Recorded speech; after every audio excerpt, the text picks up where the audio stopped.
Hey guys, welcome back to Magic TV. My name's Craig. It is 9 o'clock, which means it's time for a Talk Magic. And today I have a really cool interview because I have the one and only Liam Ball on this channel. Now, Liam is an incredible performer. I know because I've worked with him firsthand and was blown away by his performance. He's got one of the best ring on rope routines I've ever seen, and I'm counting David Williamson in that list.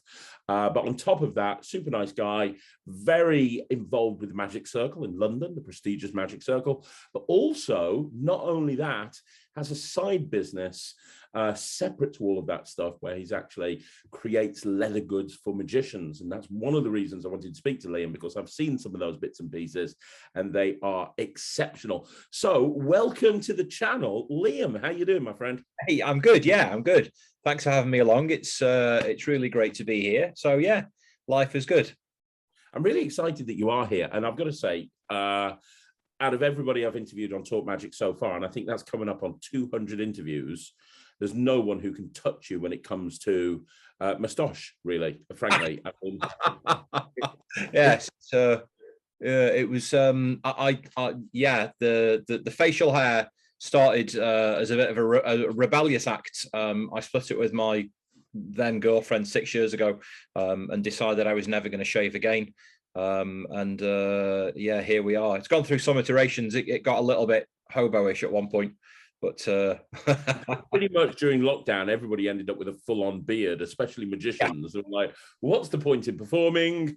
We all just turned into hobbits, didn't we? Really, just like yeah. Well, my hair's ridiculously thick, and it just, I have to have it cut every 2 weeks. And like it was literally like this at one point. So yeah. Oh wow! I now I need to see a picture of Afro Liam. That sounds incredible. They're a nod. They're a nod. But I want to say thanks for coming on the channel, and I really want to talk to you because obviously there's a lot of people who watch Talk Magic from different countries, and America and Canada and places like that, and they might not have heard of you, but it's safe to say that most of the people in the UK will have heard of you in one capacity or another. You're very high up in the Magic Circle. You're on the council of the Magic Circle. You also host a lot of the close-up shows at the Magic Circle. For the people that don't know, the Magic Circle have regular shows where magicians from the Magic Circle come in and perform close-up, and a lot of the time you're one of the performers on there and host all of those events and compare them, right? Yeah, so I mean, essentially, the close-up at the Magic Circle, I think at the moment is running every Friday, and that's actually the close-up at the Magic Circle was Chris Wood's baby. It still is his baby. It's his thing. He's now the I think his formal title is the director of public shows. So he sort of oversees all of the public shows that happen. But since lockdown, they've started doing them one a week as opposed to sort of 1 or 2 a month, which was the pre-lockdown thing. We seem to be doing a lot better. We've changed the format slightly, and I probably host somewhere between 40 and 50% of those, and Chris hosts the other half. So yeah, it's a lot of fun. Yeah, it really is. And I want to talk more about the circle in a bit, but like I say, you are very well known because of what you do at the circle and because of how because of what you do with Leatherwork. A lot of people in the UK know you. People abroad might not know you so much, but I do want them to get to know everything that you do, because when we talk later on about the products that you make, which I've seen and are exceptional, you do ship worldwide, don't you? I mean, you can actually sell this stuff. You bespoke make creations that you can send John O'Groats, Land's End, any part of the globe, you can send them. Yeah, I mean, I would say that probably in excess of 50% of the things that I have actually made have gone to Canada and America and Europe. Probably less than half of it goes to people living actually in the UK. Wow, that's really interesting. Now, before we get to that, and we are going to get to that because that's a big part of what we do, what you do, let's just give people a frame of reference. Who is Liam? Where did your journey into magic begin? What was your origin story? How old were you? And did it involve someone pulling a coin behind your ear? Well, not far off. So I'm 42. I turned 42 2 weeks ago. And I started, I think I started learning about magic when I was 10. So I'm actually a Stokey. I'm up from Stoke-on-Trent, up near your neck of the woods. Yeah, very close. I lived there as a child and up until I was sort of 16, 17. And I remember as a kid sort of sat with my dad watching TV, as a youngster, like I'd sit on his knee and we watched like Paul Daniels on TV. And I remember the Paul Daniels, what was it called? Circle Square, the Whizbit show that he did. That was ago. I certainly remember that. And then I remember seeing sort of Paul Daniels with his secret show and all that sort of things. And I was always interested in magic.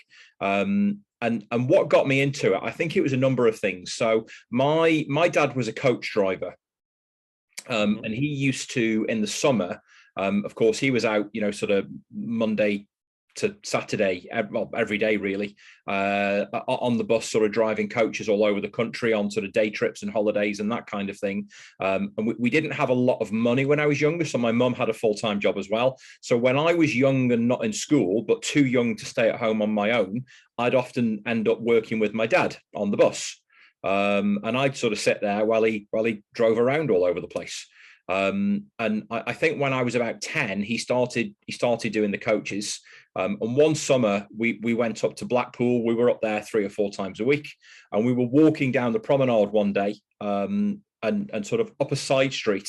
I remember seeing a shop, a little tiny shop, up a couple of stairs, little tiny shop, over the door, Joke Box Magic. And I was like, "Oh, Dad, maybe that's a magic shop." And he went, "Oh, well, let's go and find out." And we sort of walked up this little side street that was off the main run in Blackpool, up the steps into the shop. And as we stepped inside, it was a fancy dress shop.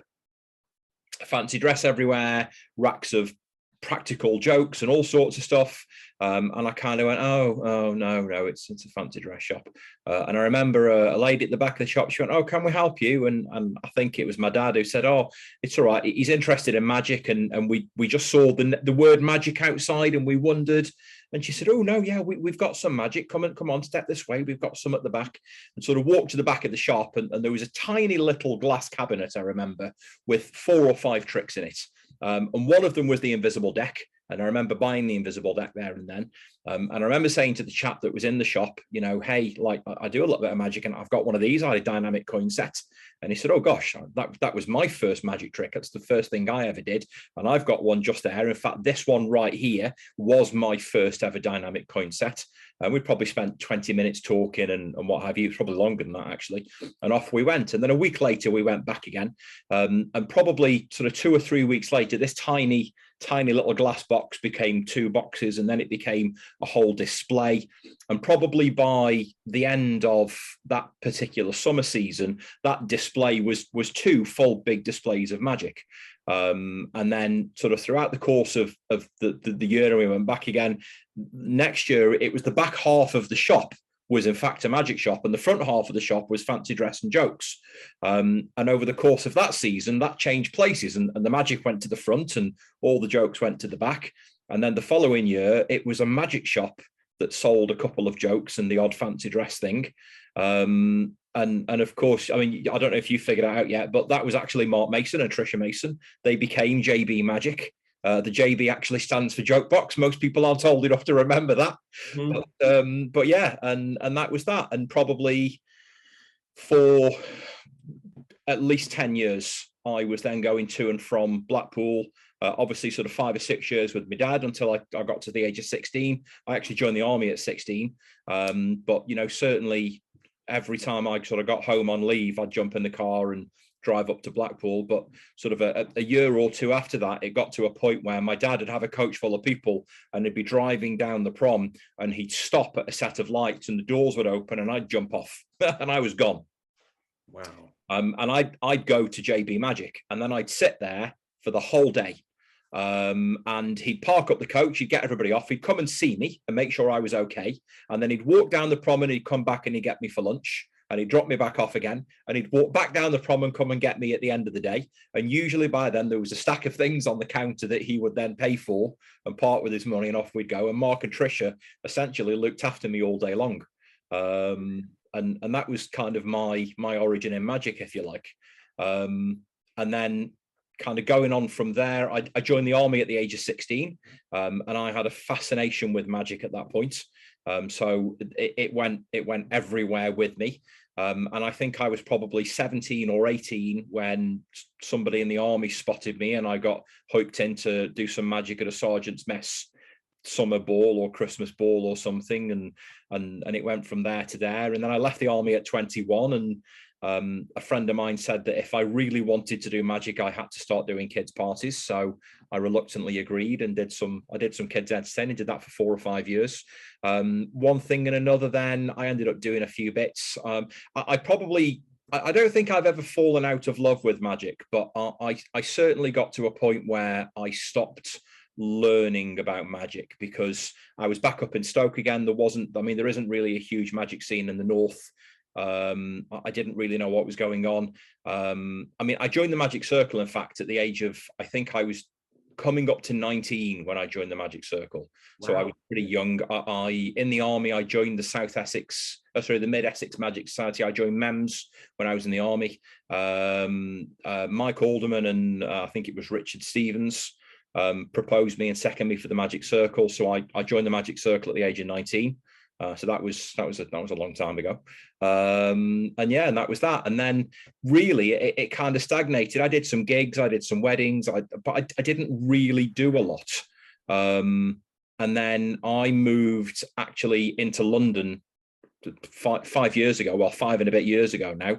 And one of the reasons predominantly that I moved to London was so that I could do more magic. I wanted to go to the Magic Circle more. And since then, I've had 3 months where I was in America working, doing like a normal person's job, I guess you'd say.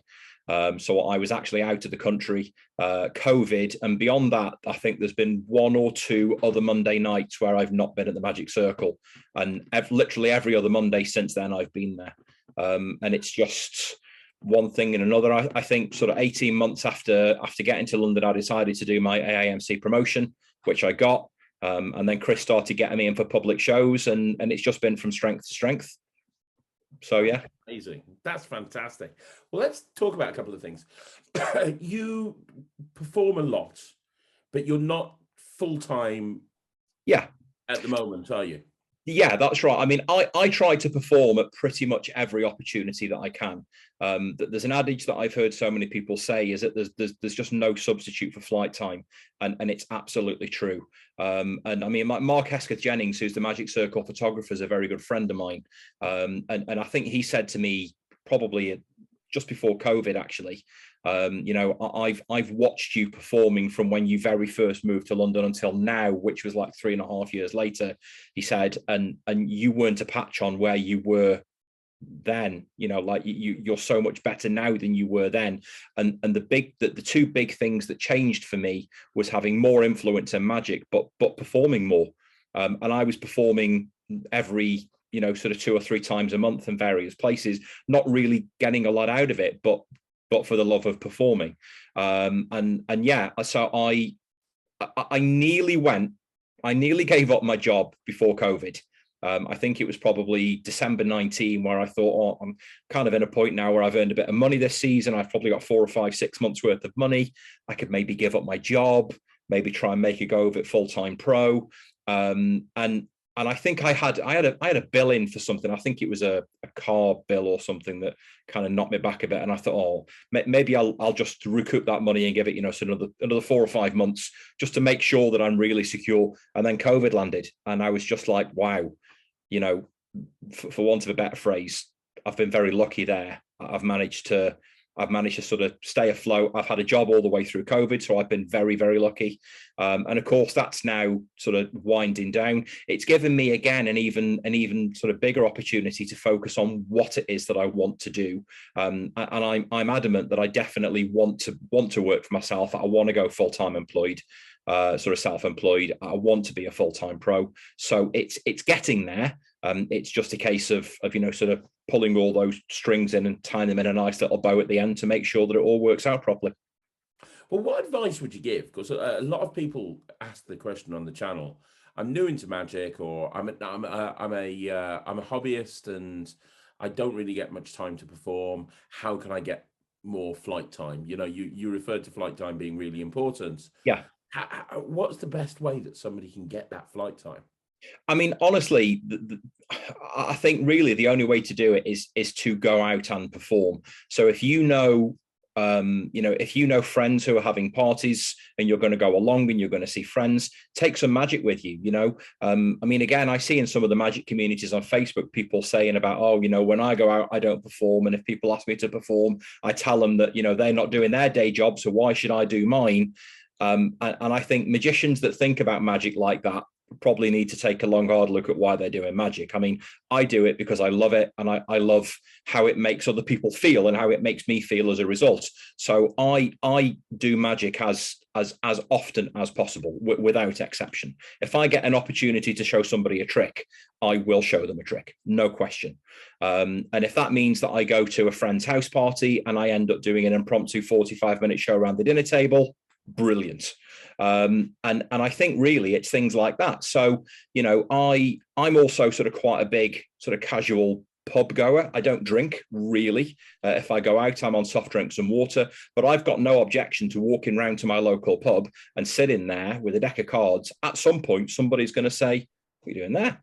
And I will show them something, and usually get fantastic reactions. But the reactions I get are as a result of the fact that for years and years and years, I wasn't getting the reactions that I wanted, and I had to figure out why. And you can only do that through flight time.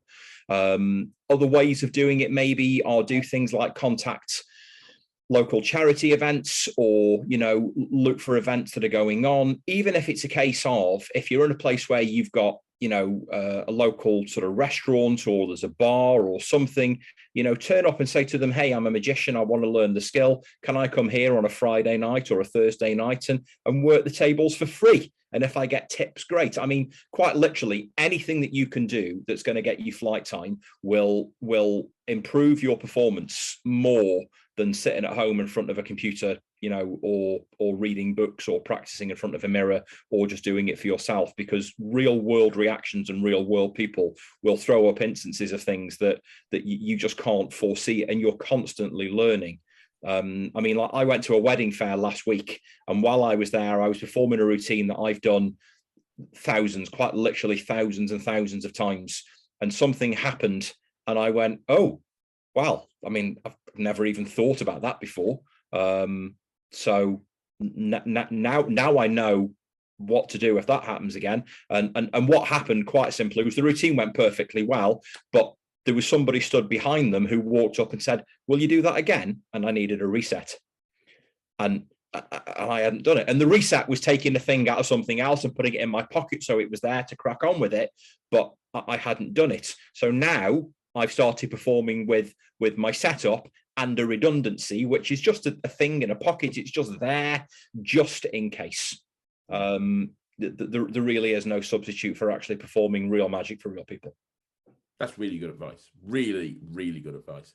Another question. You said that one thing that helped you said that you grew as a performer from arriving in London to where you are now, and you attributed that to being in the magic circle. Yes. A lot of people these days, because of social media, because of YouTube and the way that things are, there's a lot of people that get into magic these days that have never gone to a magic society, never gone to a magic club, never gone to a magic convention. They've learned everything from downloads, YouTube, whatever it may be.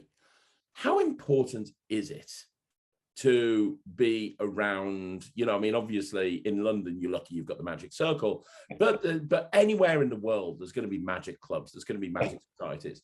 How important is it to get out there and actually be in a place with other magicians? Oh, crucially important. I think it was Ali Bongo who said that one thing that magicians desperately need, and all magicians need, is a safe place where it's okay to get things wrong. Because if you can't go to a place and try something out and get it wrong, and be comfortable enough and secure enough to get it wrong without worrying that you're going to, break some cardinal rule of magic or upset a customer or something like that, a place where you can go and say, hey, I've got this idea and I don't know if it works, so can I have some honest feedback, please? This is what it is great. And I think also, to a certain extent, we as magicians can be really wonderful, but we can also be our own worst enemies. I've been out to magic clubs with friends where they've said, hey, everybody, let me just have a crack at this. And they've done something.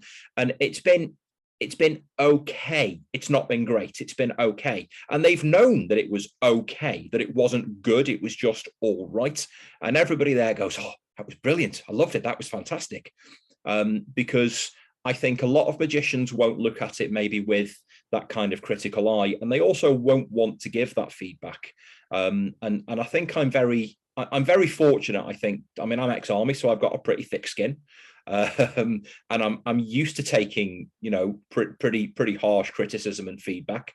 And all of sort of my new friends in magic, when we start doing that, I sort of work them in gently, and I say, well, have you thought about this? Have you thought about that? And so on and so forth, because that was the experience that I had. But I've definitely got now a close circle of friends who I am comfortable in saying to, and likewise who are comfortable saying to me, Liam, I see where you're going with that, but it's a bit shit. And these are the good things, but these are the things that are really letting it down. And this bit here and this bit here, awful. Just get rid of that because it doesn't need to be there. And also, why are you saying these things and why are you saying it like that? Because none of that makes any sense. And it's like, huh, okay. And you sort of, you know, like when you're not used to that, it kind of makes you go, oh, I thought it was pretty good. But actually now I tend to look at things so often now and think, oh, is this really as good as I think it is? And I'll ask a couple of people, and if they say to me, no, it's not right, then I very much take that, you know, in the spirit in which it's intended.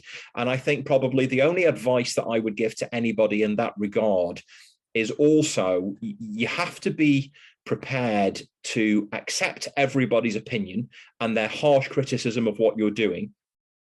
But at the same time, be very careful about the people whose opinion you actually take notice of, because there are some people who will say, yeah, that was great, but maybe it's not. And likewise, there are people who'll say, no, I didn't like that. But actually that there may be nothing wrong with it, or the suggestions that they make that they think, well, actually, you could do this, that they might be no good for you at all. And it's only really through all of that flight time and the hard work and really self-reflection and figuring out who you are as a performer that you can listen to somebody when they say, hey, have you thought about doing this? And you can say, oh yeah, actually that might work, or maybe not exactly that, but I can see there's a thread there that I can go down, versus thinking, yeah, I see your point, but that's just not me. And I mean, I think probably a great example of that is I showed somebody a routine. It was a torn and restored newspaper routine I'd been working on, and I showed it to them, I think 5 months ago when I'd just rewritten the script. And he said, oh no, I don't like that. I don't think it's you. I don't think it's right. And it's something that so many magicians say, and I don't like the sound of it. He said, I'd change it and I'd do something completely different, and I'd maybe suggest this. And I kind of thought, okay, but that's totally not me. And the script I've come up with is because I want to take it down a certain path. 6 months later, I showed him again. The only thing I'd really done is I'd worked in the script.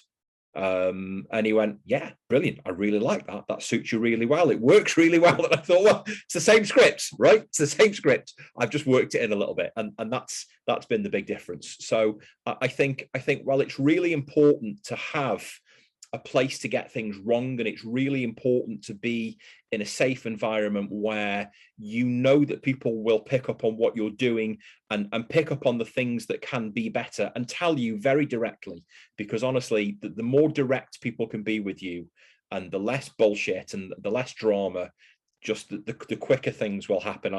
I'm like I say, I'm ex-army, I'm thick-skinned, and I'm a Stokey, so I'm about as straight as it comes when it comes down to telling people what I think of them, and that probably gets me into more trouble than it should. But I mean, you know, hey ho, if they can't handle it, that's their problem. That's really true. But what would you say about, you know, that's all really great advice, and I agree with you 100%. Yeah. But one thing that magicians, especially newer magicians, are absolutely terrified of is performing to other magicians. Yeah. You know, it's something that fills people with dread. And I've seen you perform in front of other magicians. You know, obviously, when we were working together at the Magic Circle, you're performing in front of many different magicians. And I can see that it doesn't faze you at all. So you know, it's all well and good saying, yeah, you know, go hang around with other magicians and perform and so on and so forth. But there's some people that physically, the thought of performing in front of other magicians is the scariest thing. It fills them with dread. How do you get over that?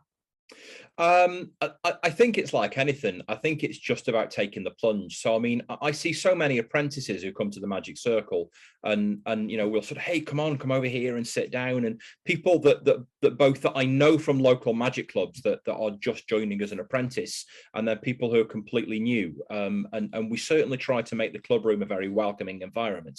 And this is probably a great example. And we'll often say, hey, do you want to show us something? And if people go, no, you kind of go, oh, okay, fine. But, you know, if you change your mind, and weirdly, it's a bit like group therapy. You kind of have to get to a point where you think, oh, I'm going to give it a go. And actually what happens is you suddenly discover that, hey, these people, I mean, like, number one, yeah, they're magicians, but they're just people, right? Yeah. So they will still look at what I'm doing, and they might look at it as magicians, but they can still give me some wonderful feedback, and also be really accepting and be like, oh yeah, that was great, well done, wonderful. And I think, you know, we as magicians need to understand that if somebody's coming to a magic gathering for the first time and they are new into magic, you know, we need to be accepting with them. We need to be prepared to say, hey, listen, if you just want to sit and talk all night and watch magic, that's fine, because eventually they'll get to a point where they feel comfortable enough to do something. But I mean, yeah, it's a nerve-wracking experience. And I mean, I have so many, you know, sort of friends who've been apprentices at the Magic Circle who are now members. And, you know, they said to me, like, you know, what's your sort of, if there was a number one piece of advice for when it comes down to taking your examination, what is it? And I always say, you need to be 100% confident in every aspect of your routine when you go for your exam. Like, you need to be able to do it in your sleep, with your eyes closed, hopping on one leg, with your hands tied behind your back, flawlessly perfect, and still not be phased while counting backwards from 1,000 in your head. Because when you are that confident, then you've got it nailed. And I guarantee the second that the examination secretary calls out your name to introduce you, 50% of that confidence is going to dribble out your arse and down your inside leg. And you've got to be prepared for that, because that is just how it is. So I think that, I mean, yeah, you know, it's difficult, and we've all been there. You know, I remember the first time that I went to the Magic Circle and performed for other magicians. I remember the first time I ever went to a magic society to perform for other magicians. I was really lucky because it was MEMS and they were all amazing. And again, you know, they were very comforting. They were very nice. They sort of wrapped me in a big warm fuzzy blanket and they said, hey, come on in, sit down, look at what we're doing, it's great. You know, and I had that at the Magic Circle. So I think that, you know, we as magicians need to be very welcoming of those people and understanding that it is nerve-wracking, but also, you know, kind of let them crack on. And I think, you know, my advice to newer magicians would be, when you're comfortable, not before, because, you know, nobody wants to push you, but when you're comfortable, jump in with both feet. And you will find that the other magicians will be very welcoming of that and very appreciative of the fact that you're not only, you know, just there, that you're beginning to contribute, because we can still learn things from you that you know, you can learn from us, because you will start to contribute ideas that, quite frankly, we will just never think of, because we are not you and we don't have your experience. Amazing. And mate, you are a fan of knowledge, Liam. You really are. I'm gonna move away from the from that subject, but I'm going to ask you one last question first. Yeah. Because you've brought up the Magic Circle so much, and as you've said, it's such a big part of your evolution through magic, so to speak. How important is it for a magician anywhere around the world to join the circle? You know, because I know that there's a lot of magicians that aren't members, and there's a lot that are.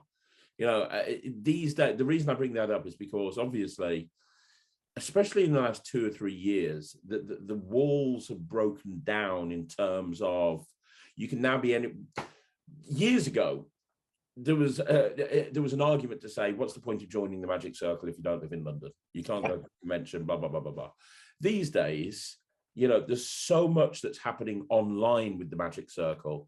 For those of the people that don't know, the theatre is now being fully kitted out as a hybrid theatre. I know when I lectured there, I was getting questions from people all over the world, and I could see them on the screen, and they could watch just as much as everybody in there. And it was an amazing experience. Now you can watch all the lectures live from anywhere in the world.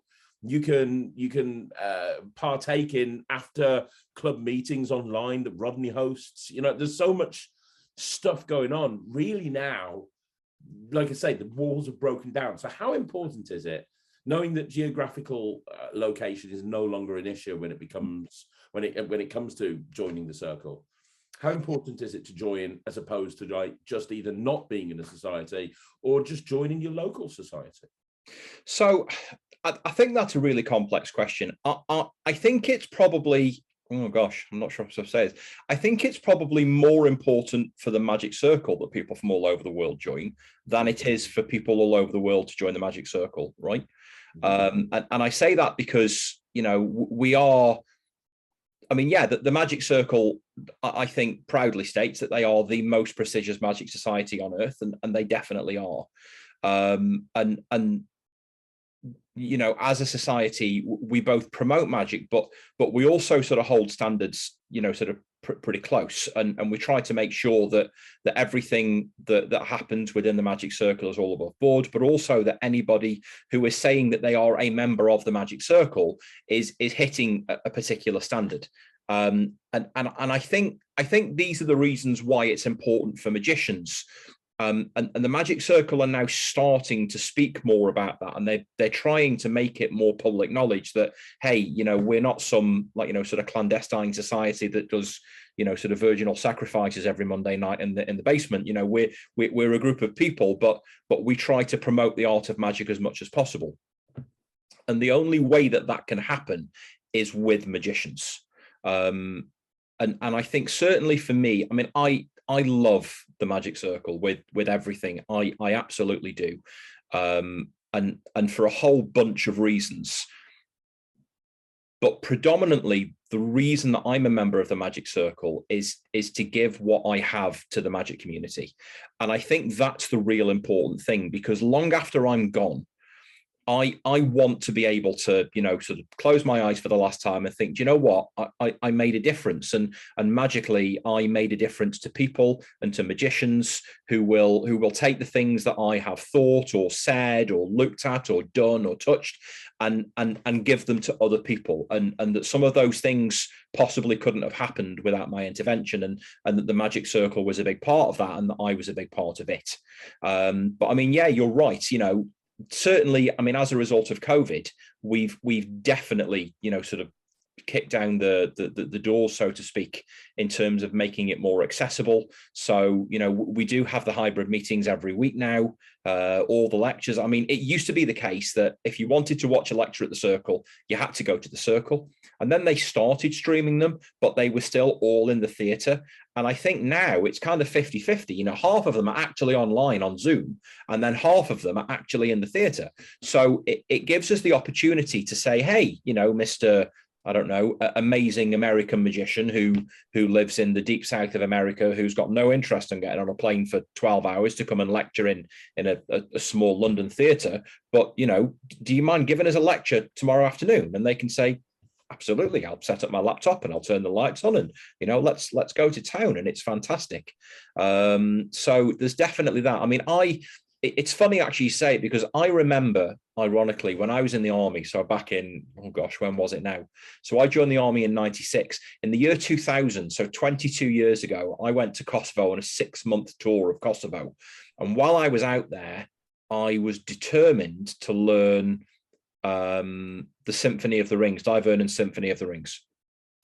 And I remember writing a letter, gosh, that's how long ago it was. I wrote a letter to the library of the Magic Circle, said, hey, I want to learn Divernon Symphony of the Rings. Is there anything that you can do to help me get my hands on a copy? And the librarian at the time got the book off the shelf, photocopied the routine, put it in the post and sent it to me. And it was amazing. I think, you know, sort of technology allowing that they've always tried to do things like that for magicians. I seem to recall, I genuinely don't know if this is me now making this up or whether this was a real thing, and even if it is still a real thing, but I seem to recall once being able to get books by post from the Magic Circle, that you could hire out a library book by post and then you'd post it back again. So I mean, it's great, you know, the building is an amazing place to go. It's a wonderful piece of magical heritage. We've got some fascinating things. Obviously, we've got the Facebook group. You know, as a community of magicians, we are exclusive in that, you know, I know that everybody who's in the Magic Circle has gone through the same process ultimately as I have. You know, they've applied, they've been proposed and seconded. They're a magician in good standing. They've had to take an examination. They've effectively had to turn up and sort of show their wares and say, hey, you know, will you take me on board? And we as a society have gone, yeah, you know, you've worked hard, you meet the standards, you're exactly where we'd like you to be. You know, we know that you won't go out into the public and say, hey, I'm a member of the Magic Circle, and then embarrass us. And likewise, we as the Magic Circle can then try to do as much for you as we can. And I know that there are so many people at the Magic Circle who are just keen as mustard to help other magicians do the best that they can in magic. And I think I can actually hand on heart say, had it not have been for the Magic Circle, I probably wouldn't be in a position today where I'm seriously looking at just going full-time pro. Wow. There you go. That answers the question and then some. That's amazing. That's fantastic. Switching focus. Yes. Talk about leather. Whoa. Which sounds dodgy and weird. I mean, obviously, you've been outside of performing, and to reiterate to people, you know, and it's really important to understand, Liam could go full-time now. He gets more work than a lot of full-time pros. It's just he's not made that leap yet. But outside of that, you have this company that makes bespoke leather products. Yes. For magicians. Yes. So let's talk about that. How did that come? I mean, that's kind of a weird thing, you know. Yeah. You know, we've talked about the army, we've talked about the Magic Circle, we've talked about day jobs, but unless you've got a job as a saddler that you're not telling me about, I don't know where that skill set came in. How did this all come to be?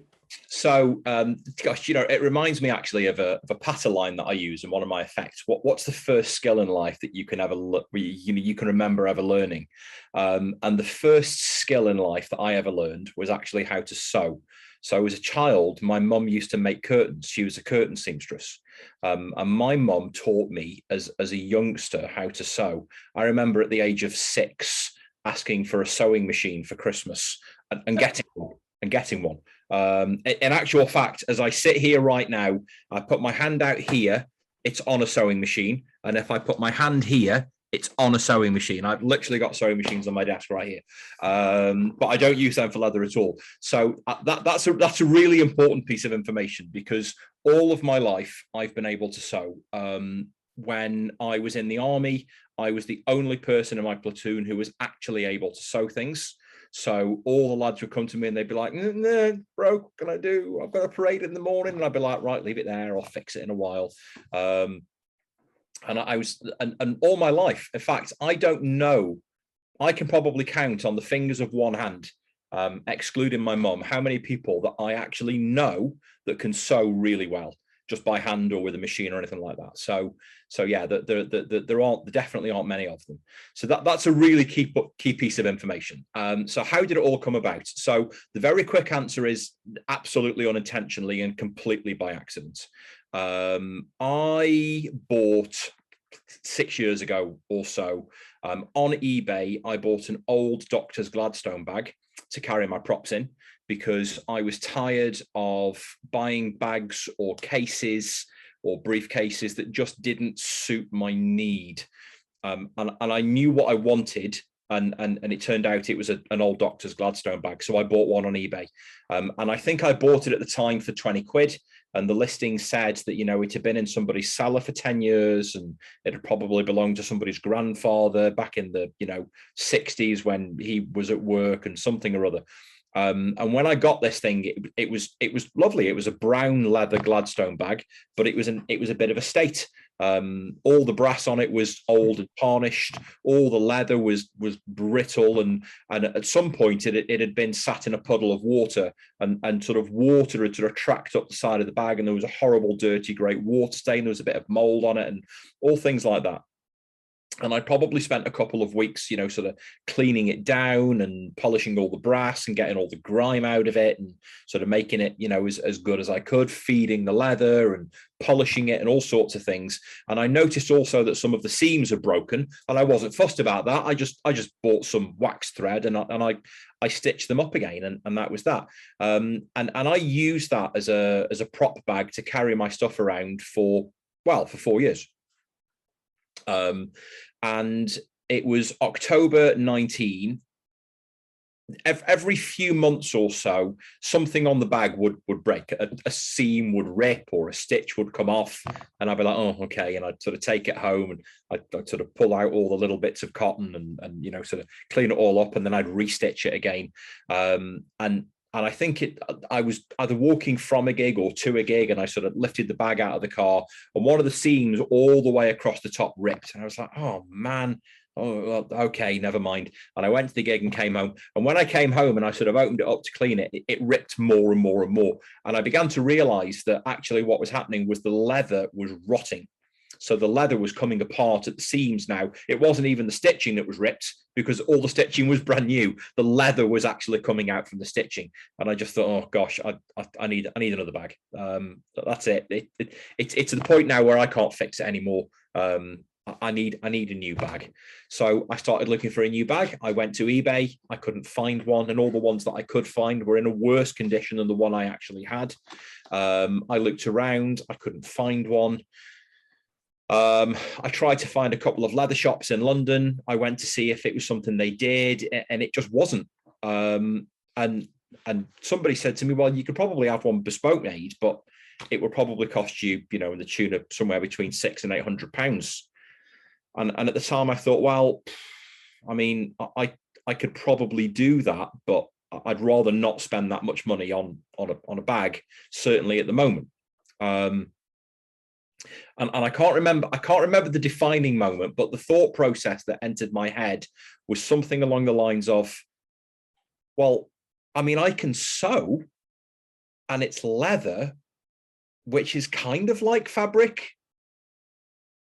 So surely I can just make one, right? Surely, I mean, it can't be that hard. I'm gonna have a go. Wow. So I watched a few YouTube tutorials, and by a few, I mean about 5 million. And I went round to a couple more leather shops, and a chap said to me, oh, actually, there's a leather warehouse in London that you can go to, called Bachelors in Dalston Junction. If anybody's into leather and they like that kind of thing, and they want to go and see just all of the leather that you could, it's like an Aladdin's cave of leather workers. That's where I walked in, and I said to the guy said, can I help? And I went, yeah. And I held up a photograph of my bag, and I said, I want to make one of these, but in nice leather. And he went, okay, come this way. And he just sort of walked into the warehouse, and I followed him. And he said, what color do you want? And I went, oh, brown. And he went, all right. And he took me around to all the different kinds of leather they had. And he said, do you want this? Do you want that? And I knew the names of different kinds of leather from the YouTube videos that I'd watched, but that was all I knew. I didn't really know what the difference was. And I said, oh, I think I want some vegetable tan leather. And I think I want it to be about 2 mil thick, and so on and so forth. And in the end, we stopped at a rack of leather that was just gorgeous. And I went, oh yeah, this looks like the good stuff. He went, right, pick up 5 or 6 of those bundles, bring them through to the desk, and let's have a look. And there was about 20 shoulders in each one. And I literally just leafed through them until I found one that I liked the look of. And I went, yeah, I want this one. And the leather piece cost me £100. And it was 5 foot wide and 6 foot long. So, and for comparison, that is, if you imagine the shoulders on a cow, that is from the spine. That's just one shoulder. Like they're huge beasts. So it was 5 foot long and 6 foot wide. Was this huge piece of leather, and that was the shoulder. So I bought the shoulder of leather, and I took it home. And I remember my housemate at the time being like, "What's that for?" I said, "Oh, I'm going to make a bag." And he went, "Oh, yeah, okay, yeah, sure, whatever." And a few magicians, said I'd mentioned it to a couple of people, and a couple of magicians were like, "Oh, yeah, no, that's not going to work." And I went, "Well, you know what? I can have a go, and I'm gonna have a little bit of fun along the way." And it was 4 weeks later when I was sat in the kitchen with this piece of leather rolled out across the table, all these bits of paper on because I'd made this pattern. And my housemate walked in and he looked and he went, "Are you still doing that?" And I went, "Yeah." And he went, "You haven't cut it yet, have you?" And I went, "No." He went, "You're scared to cut it, aren't you?" And I went, "Yes, I am. Because I know that once I've started cutting this leather, like, that's it. There's no going back." And he went, "Well, you've got to do it at some point." So I did. And I used the bag that I had as a template. And I sort of looked at all the sizes and dimensions, and I did lots of drawings and quite a bit of maths to figure out what was going to go where. And I looked at how it was put together and decided there was a couple of bits on it that I didn't like and that I was going to change how it had been done or what it had been done with. And in the end, what I actually ended up with was a bag that is so over-engineered that I couldn't possibly want more out of it, but it will outlive me. And it ended up so much better than I ever thought it could be. And again, there was little things that people said. Somebody went, "Hey, you could put a plaque on the front with your name on it." And I thought, "Oh, that's a good idea." So I looked at buying plaques with my names on, and I managed to go. And somebody went, "Hey, you could stitch a motif of your moustache on the bag." And I thought, "Oh, well, that's a good idea." And then I started thinking about the things that I've noticed about my use of prop cases and what have you that frustrated me. Like when you go to gigs and it's dark and you need to get something out of your bag and you can't see. So I've got a hook on the inside that I keep a little torch on. So when I open it up, I just press the button and the bag is lit up on the inside. I used to get frustrated going to gigs in London and then not being able to find my keys. And I'm stood by my car in the pouring rain, pulling props out of my bag, decks of cards going all over the floor, because somewhere at the bottom of the bag, my car keys are in there and I can't find them. So I've got a little clip on the inside that I clip my keys onto, and so on and so forth. So that was essentially the what happened. And I decided to come up with all these things. So it took me, I think it was 3.5 months from start to finish, from when I originally decided I was going to make a bag to when I got to a point where I said, "Hey, I've done it. I've made a bag. I've made everything, and I've had to find some bits that I didn't know they existed and what have you. And I've made this bag, and it's amazing." And that was the end game. That was it. I was never going to do anything more than that. It was I just needed a bag, which in hindsight sounds ludicrous. Like, why didn't I start with a wallet, right? I wanted a bag. That was what I wanted. So why bother with a wallet? I don't need a wallet. I need a bag. I'm just going to make a bag. And this is the bag. This is him. That's beautiful. So you can see the motif of the moustache there. Yeah. You can see the plate that's on there. And then, there's a whole host of other things that I did. I've got 2 dividers on the inside that sort of run all the way down the bag. It's actually a 2mm aluminium plate in the bottom that I then put studs on. So the bag itself never touches the floor. It just protects the bottom of the bag, so it stops wear and tear on the leather. It's just great. And I thought, wonderful, brilliant, good, I'm done, fabulous. And then a friend of mine, I was in the pub one evening, and one of my friends, she looked and she went, "Liam, that's really good." And I was like, "Oh, well, thanks very much. I'm a little bit proud of it myself." And she said, "Oh, would you make me a handbag?" And I was like, "No, absolutely not." And she went, "Oh, go on." I was like, no chance. This is like, February now, 2020. And I was like, no. And she pestered me. And in the end, I went, okay, I will have a go, right? I'll have a go. I don't know how it's going to come out. So we ended up spending like an hour talking about this handbag and what she wanted, because I said, "Look, if I'm going to make a handbag for you, like, we might as well, I made this bespoke, so we might as well go to town, and you tell me what you want and how you use your handbag, and I will try and make this handbag for you." And the brief that she gave me, and I remember it now, she said, "Well, I want it like the one I've got now, but I want the handles a bit longer so I can hoof them over my shoulder. I don't want a strap. But not too long so that when I'm holding them, they don't drag on the floor. And the bag needs to be big enough for a pair of heels and a couple of bottles of wine." And I was like, okay, brilliant. And she talked about how she wanted the zip on top and the pockets that she wanted at the front and on the inside and what color. So she wanted it to be black, which she got a wonderful black leather handbag, and I made all the handles and straps and everything to go with it. And there was a zip across the top, and it was a great big square bag. It's exactly what she wanted. But she was also, for a living, she was a musician. She played the double bass. So she would take the bag to all of her gigs. And in it, she put her heels to perform in. So she'd get there and she'd take off her shoes, sit in the bag, put her heels on, and then she'd stand there playing the double bass, take the heels off, back in the bag, put the driving shoes on and go home. And usually there'd be a bottle of wine or two in there by the end of the day. And she also needed to carry sheet music in it. So on the back of the bag, there was a big pocket that would take sheet music, and on the front of the bag, pockets for other bits and whatnot. And she's actually the principal bassist for Hans Zimmer. Yes. And that was that. So I gave that bag to her.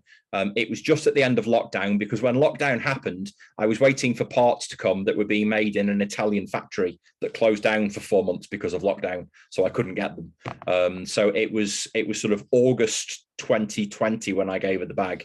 And since then, she hasn't used another handbag. It's the only bag that she'll use. And every time I see her and we're out, I've seen her in central London and she's been, look, this is the man that made my handbag. And I'm just like, oh my God. So yeah, it's that was that. And after I'd done that, there was a photographer friend of mine who had a birthday, and she'd mentioned that she'd probably maybe get me to make her a bag one day. So I happened to have some leather, so I just made it for her. I thought, you know what, I'm gonna have a crack, and I made it for her, and it looked great. And at that point, I started to think about making things for myself, like little packet trick holders and whatnot. So I started to do that. And the thing that really made a difference, and I don't know if I've got one here. I've got a kind of a one.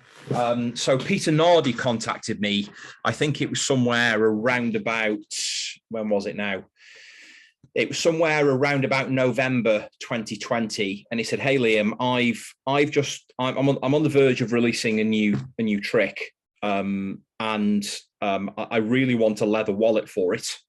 And I'm wondering, I've seen one or two things you posted. I'm wondering if you could make me one." And I went, "Well, yeah, sure. You know, it would help if I had the trick so I could make it." And he said, "Yeah, I'll send one out to you in the post, no problem."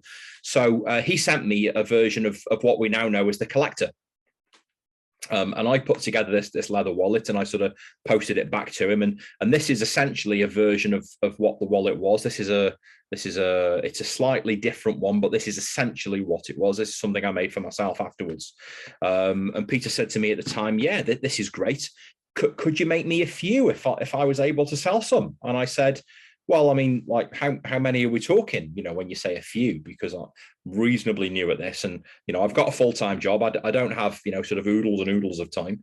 And he said, "Well, I'm thinking like maybe, I don't know, 25. And I thought, yeah, I mean, it's only like 3 pieces of leather. So that should be easy enough to do. You know, it's hand stitched. It'll probably take me about an hour and a bit to make each one.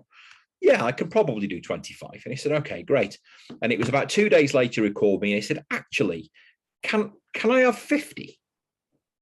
And I said, "Oh, okay. Well, I mean, like, I was probably going to make 25 maybe in a week and a half. So like 50 is about 3 weeks. So yeah, let's do 50. And he went, "Okay, brilliant." He said, "Well, I'm doing the launch tomorrow night." He said, "So, you know, I'll have it there, and I've got it here, and I'll show people." And that was that.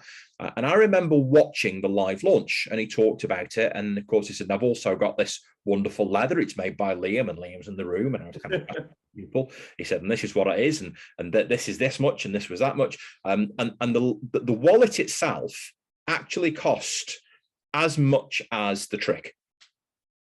Wow. So when you bought the trick and the wallet, it actually doubled the price. Because I mean, it's not cheap. And I thought to myself at the time, well, I mean, gosh, he's asked me for 50. You know, I really hope he's able to sell them all, because that would be awful.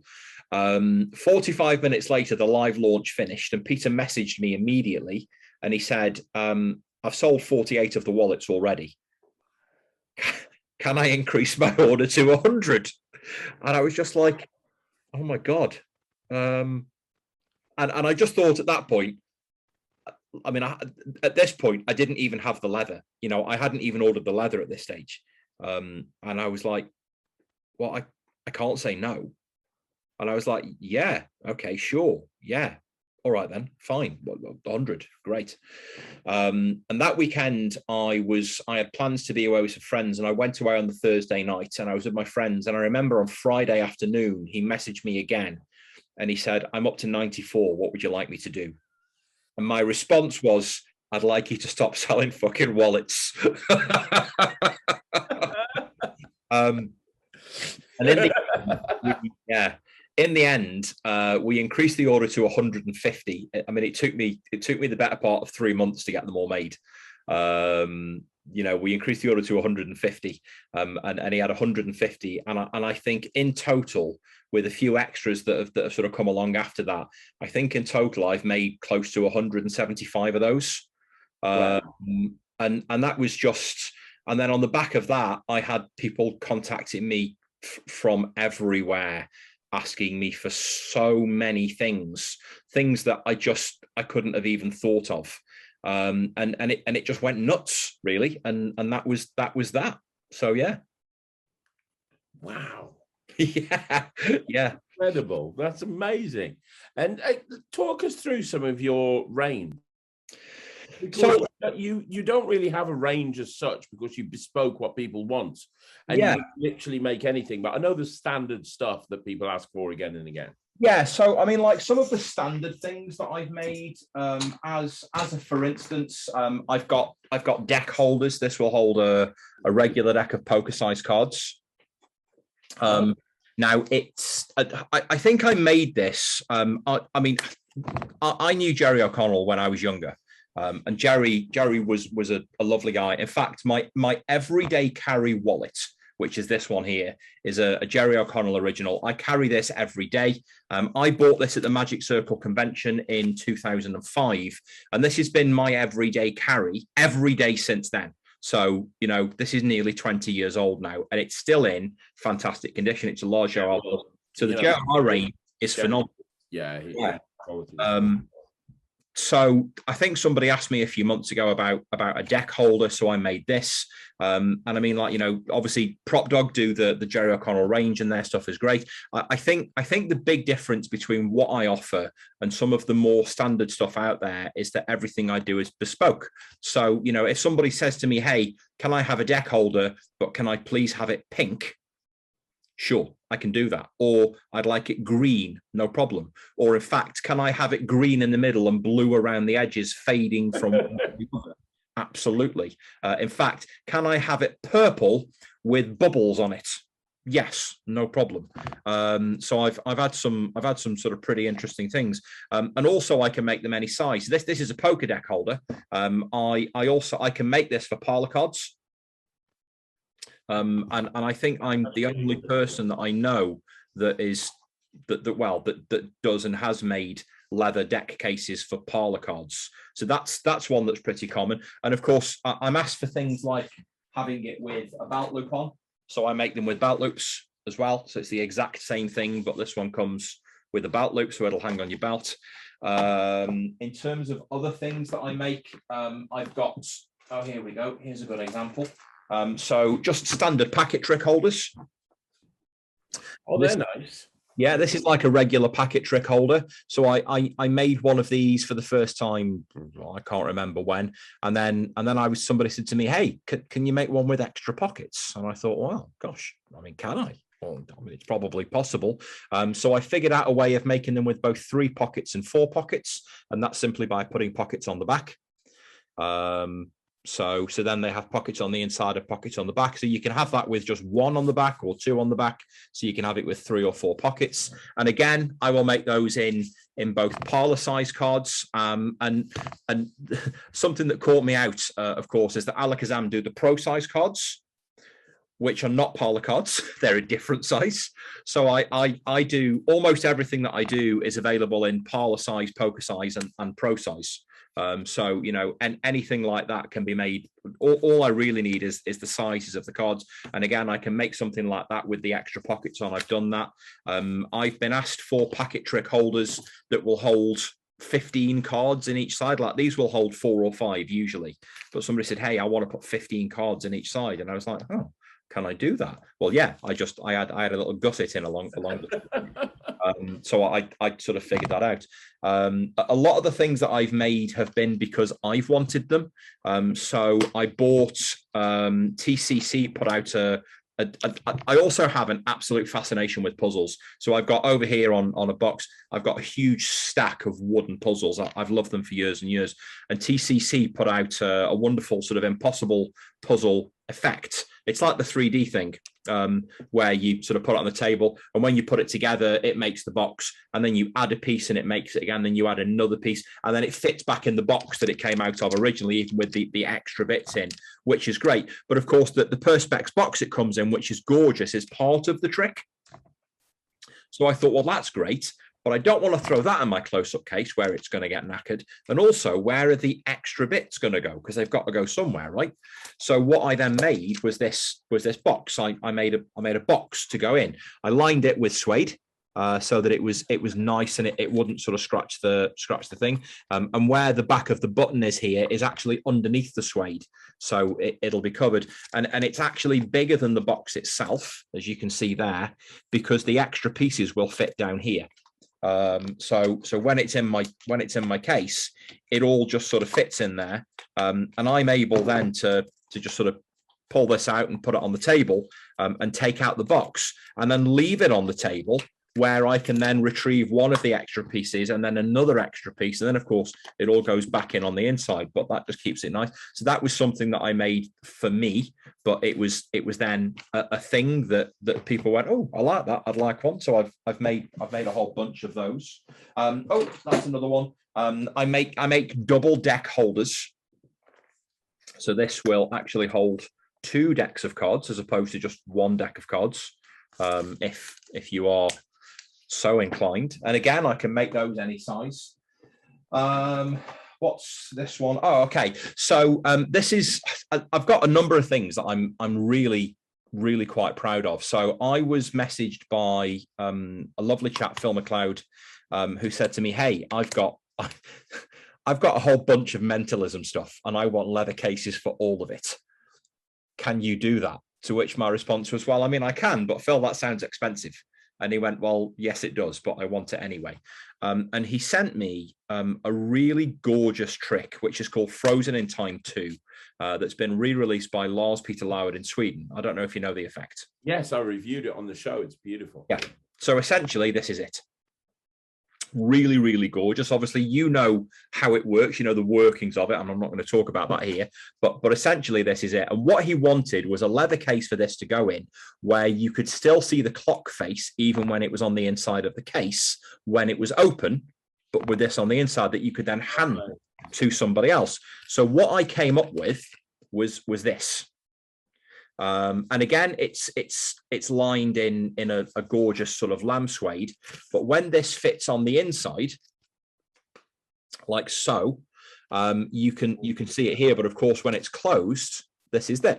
So actually, this is now in a position where it's right now it's ready to go, because I can. So it's ready to go right here, and I can do what I need to do. But then once I've opened this, like so, I can hand it to a spectator, and I am now completely clean. Okay. And they can actually remove this from the case, and there's nothing for them to find. I've probably made 20 or 30 of these in various colors that have gone all over the world. So that's something I'm really proud of, because it was really tricky getting the right width. The first one I made was 1 millimeter too small, so it didn't fit. So I had to remake it again, making it 1 millimeter wider. I've made a couple of things. This is one such example, because it's a product which already exists, which in this particular instance is already amazing all on its own, but for one crucial flaw, and that is how it's presented. And that's, I wonder if you'll recognize this immediately when I show it to you. It looks a bit like a thought transmitter. That's exactly what it is. Okay. Okay. Yeah. John Cornelius. John Cornelius, thought transmitter. Now, and caveat here, just in case Murphys are watching, when I make things like this, I say to people, you cannot buy this wallet unless you already have an original thought transmitter, for two reasons. Number one, I'm not ripping anybody off. This is simply a leather replacement for the plastic gimmick that you get. And number two, it doesn't come with any of the workings. So you have to take the workings out of the original and put them in this, or in fact, all you actually get is a leather wallet with a whopping great hole in it. That's it. And I remember when I made it for the first time, and I put this part together. Again, I'm not going to give away the workings of, and I remember looking at it and thinking, this isn't going to work. This is just, because of course you look at it and you think, that's not going to work. That can't possibly. And then I put all the bits in and I went, oh, it does work. Oh my. Oh gosh, it does. And I made some slight adjustments, because quite a lot of the time I heard people saying that sort of from this angle, when it was being performed, it might be a giveaway in a dark environment. So you don't get that anymore because of some of the very, very slight amendments I've made. But of course, again, this will now last forever. Whereas the thought transmitter might last you a year of hard performance before the plastic eventually breaks down and it starts to tear and split, which it's such a great effect and it's such a great prop, but it's just plastic and it just fails, which is a real shame. I'm trying to think. Oh yeah, I've also made some things which are simple utilities. So I bought a gravity reel a while ago, which is again a fantastic piece of kit. Can't fault it in any way, shape, or form. But I kind of thought, well, it comes in this great big box, and on the inside, it like I can't carry this huge box around with me. So how am I going to transport it without making sure that it ends up being damaged? And of course I want to keep all the bits with it just in case. I don't want to lose them, but I might need them when I'm out. So I came up with this, which is actually it's got pretty much everything in there that you need. All the bits are in here. I actually buy these tubes off of Amazon, and of course the real bits fit over here. So that whole thing kind of goes together. So as and when I want it, I just pick it up off from the drawer it lives in, and that's the entire thing all ready to go. Right. I've made. I'm trying to not overload things here. This is I think probably an important one. So in fact, not one of my absolute most favorite effect in the world to perform a 21st Century Phantom. I think we talked about. I've seen you perform that live. Yeah, it's amazing. An effect for me that was born out of quite literally a 30-second conversation with Jeff McBride outside a curry house at the back of the Magic Circle about 3 years ago. And I went away with all these ideas swimming in my head, and I bought it. And I'm fastidious about so many things. And one of the things I've probably got, the only person in the UK, I think I can say with confidence, who has, or two people maybe, who have more outs in the 21st Century Phantom than I do, are Dave Bonsall at Prop Dog and John Morton, because they make them all. So this is my 21st Century Phantom index. This is actually the Mark III index. Every single one of these is different. I've got more than will fit in this wallet. So this is something that I've made for myself. And this actually fits inside the ticket pocket inside my jacket. So every time I perform the effect at a gig, nobody ever gets the same person. So I never, ever repeat a cutout twice. So that's just like an index for that. But I also use a little scissors holder that goes in that it is certainly, for my performance, this is what makes the whole thing worse. The whole thing work. It motivates me to do the majority of the things that I do for the working and the handling and the effect itself. And it's a paper carrier, so it carries all the bits of paper that I'm going to cut out. And it's a scissors carrier, which motivates me, but also it stops me stabbing myself in the leg with a pair of scissors when I'm walking around in between sets. So my friend Nemid Phoenix had one of those off you. I did, yeah. He had it in purple leather, I think, because right. his colours in his logo are purple, and he came back so excited, going, "I've got a leather purple holder for 20." Yeah, he was so excited. Yeah. I messaged him and I said, "What colour do you want it?" And he went, "Oh, I mean, I don't suppose you could do it purple." And I was like, "Yeah, no problem at all." I mean, the one thing that, like, literally everything I've shown you so far has in common, that all this leather is dyed by me. So I've got an airbrush on a table over here with leather dye in it. And when somebody says I want such and such a color, I mean, I've got colors like blacks and browns and tans in bulk. But if somebody says, "Hey, can I have it purple?" then I buy a bottle of purple dye, and it comes along, and I make it purple, you know, whatever color they want. But the range of color for leather is exhaustive. So yeah, unless I'm making like a whole bunch of really big things, I generally use sort of natural leather that comes, well, this color, actually, it comes skin colored, and then I just dye it to the color that I want it to be. Wow. I've made a few things which I think have maybe been a little bit extravagant. So here's a couple of examples of that. A few months ago, I decided that I was going to do the silk to egg. And when I'd been out and about buying props and looking, I came across this absolutely gorgeous brandy balloon that believe it or not, cost me £10 in a charity fair. Wow. It's I don't know if you can quite tell, but it's absolutely huge. It's about double the size of a brandy balloon. And I got it home, and the first thing I thought when I looked at it was, how am I ever going to carry that to a gig without smashing it in a million pieces and then wondering why I bothered in the first place? Because it's perfect for what it is, but like it's not practical to transport it around. I thought, oh, I know what I need. I need a leather box. So I made one. Of course you do.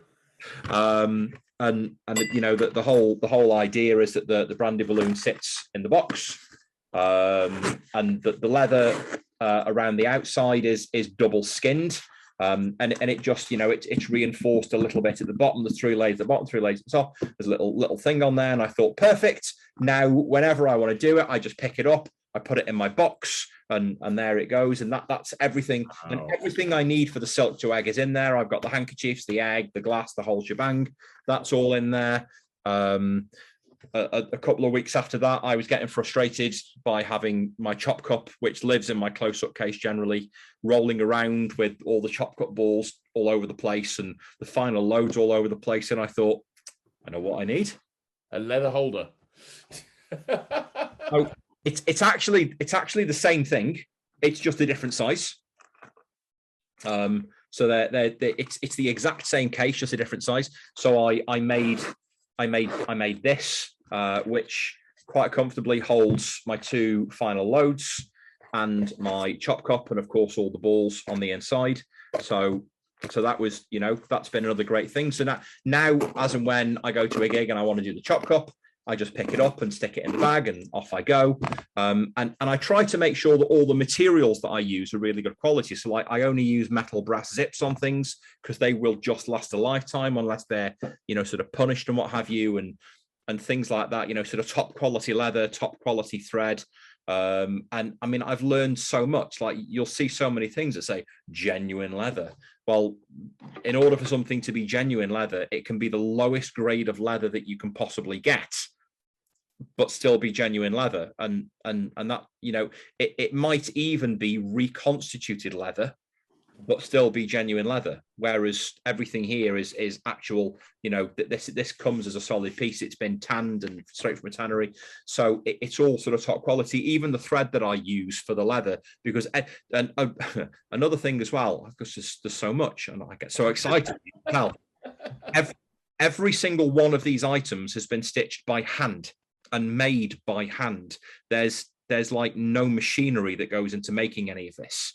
So it's all done by hand with a needle and thread, and a mallet and a punch and what have you to get all the bits, and all of the sort of the press studs and what have you are put in by hand using hand tools.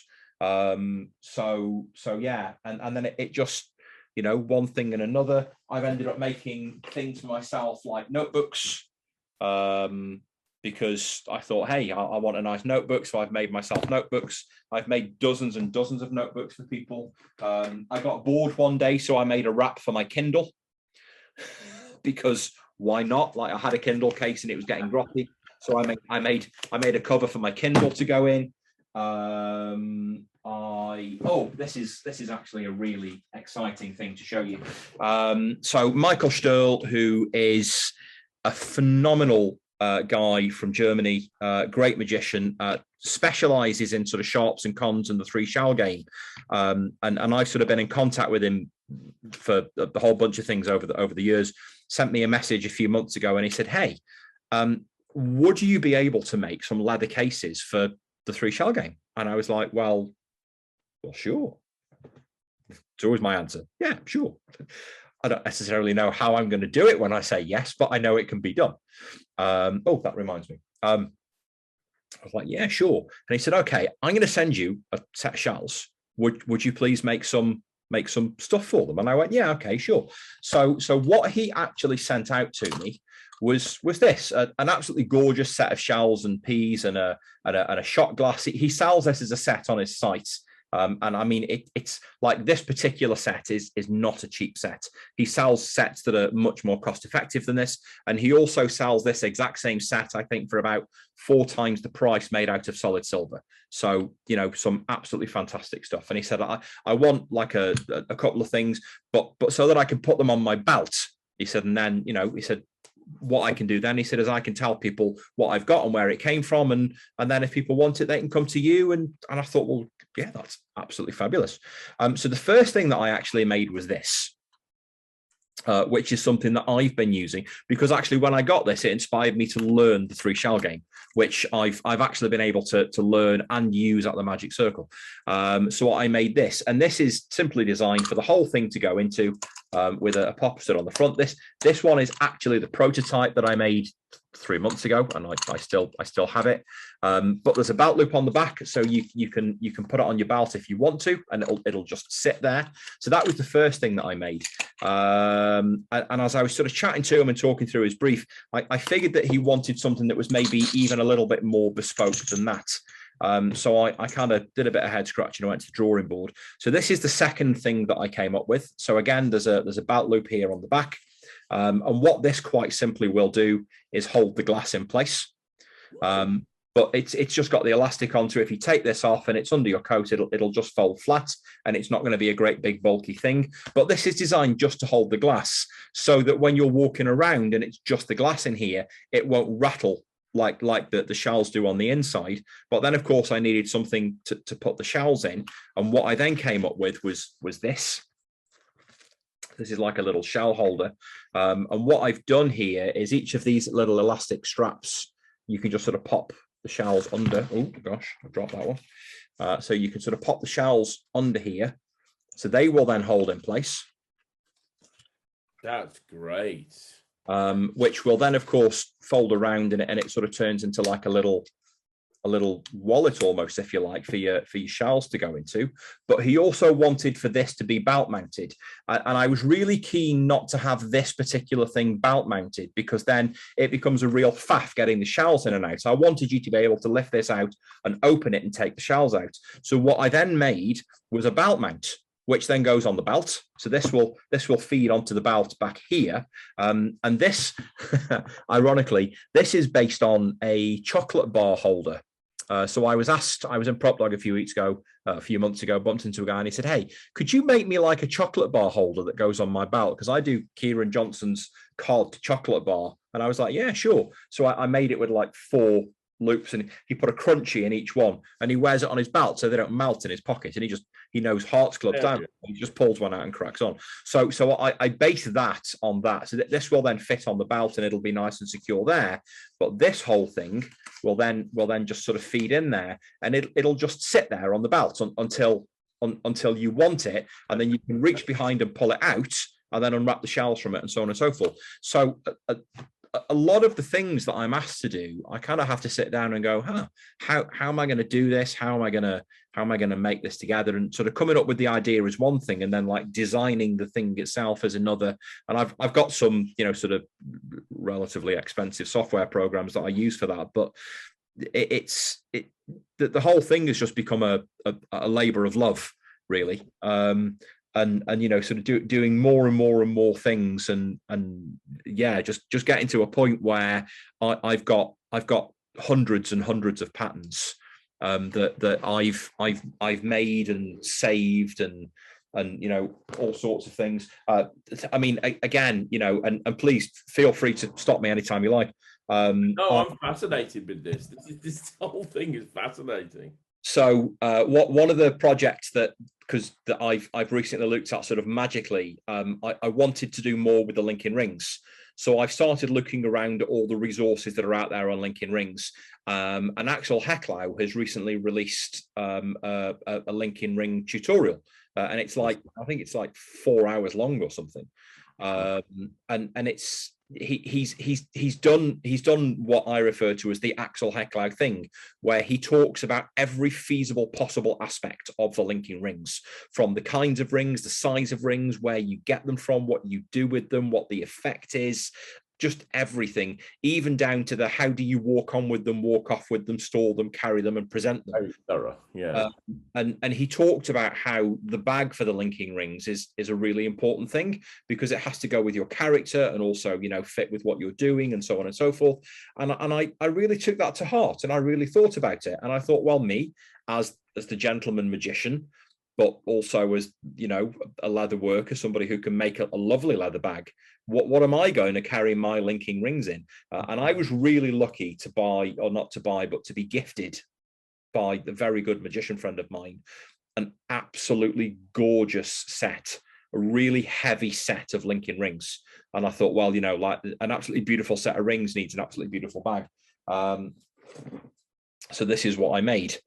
And it's exactly that. And this is lamb suede on the outside. This is like an olive green lamb suede, but with a real sort of nice heavy set veg tan chestnut brown outer, and of course the cream stitching and what have you, and it's got the pull cord at the top with a little toggle on, so I can simply pull the toggle out, open it up, and then I can reach in here and take out the rings, and they live in there. And I've even got a couple of pockets on the inside for a couple of things that I sort of use in there that I now use with my linking ring routine, including an opportunity to start without a key ring and actually switch a key ring out for a single ring on the inside of the bag. And it's all, it's all kind of hidden. So a lot of it now is born from sort of necessity. When I look at something and go, gosh, how can I make this now? And I think also it's been a learning process. I make things now that I couldn't possibly have made 2 years ago, when I first wanted just a briefcase to put my stuff in, because I've just learned so many things, even down to, as a for instance, like my little notebook here, which has got a pen on the front. Well, the pen is actually what keeps the book closed. So if you open this like so, this opens up, and the pen goes through here, and that's actually what keeps it closed. And then when you want to close it, you're just sort of pushing it down, and then the pen goes back in the loops on the front, which sort of poke through the holes in the front of the cover. It just ensures that I can never leave my pen anywhere. That's incredible. I mean, I'm blown away that you've got so much stuff. Have you ever, one question, have you ever been asked to make something and you've gone, I can't do that? It's not possible. No. Wow. No, I've had some challenging things, that's for sure. So I mentioned Phil McLeod earlier on. He sent me a whole bunch of mentalism stuff. It was all pro mystic stuff, and it was funny because it arrived in the post, and I remember getting this box and thinking, oh, I've been sent a parcel by somebody. and I've got no idea what's on the inside of it. I don't know what this is, and it's come second class snail mail. Like, you know, it was in the postman's bag in the morning. And I was like, oh, I wonder what this is. And I opened it, and I was like, I've got like there's just like a bunch of electronic stuff. I've got no idea what this stuff is. And that afternoon he called me, and he's like, I'm just wondering, have you had my stuff through? And I was like, oh, is it this? And he went, yeah, that's the one. I went, yeah, arrived today. Like, I'm glad you've called me, because I didn't know. He went, oh, he said, thank God for that. And I was like, why? He said, well, you've probably got about 8 grand's worth of kit there. And I was like, what? And he went, yeah. He said, I gave it to my wife and asked her to post it to you. And when she came back, I said, oh, did you get a tracking number? And she went, no, I just sent it by cheap post.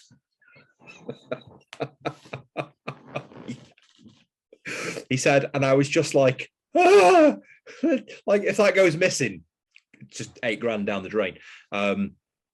I mean, I had all that stuff for months, and like, he had in there a bunch of sort of Pro Mystic proximity sensors, and he said, I want them to go inside coasters, just so I can put coasters out, and then I'll know sort of what people are doing. And I have no idea what he did with them, but I was like, yeah, sure, okay. So I made a bunch of coasters, but I had to make them so that they could actually be taken apart to get the chip out, to recharge it, to put it back in again, to put them back together.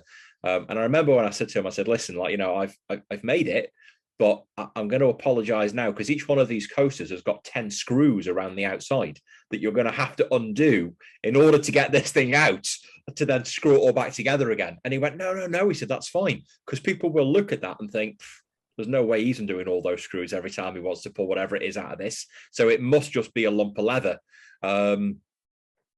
He had me make some, he had some sort of chips that he uses for ESP, and he had them again. They were inside. I mean, like, as magicians, like we use so many sort of cheap, horrible, nasty plastic wallets for things, and he had a whole bunch of these plastic wallets, and inside each one he had an ESP symbol on a card. So he was like, he said, what I want really, he said, is this making, but I want them making in the pro size, so like the biggest size card that you can get.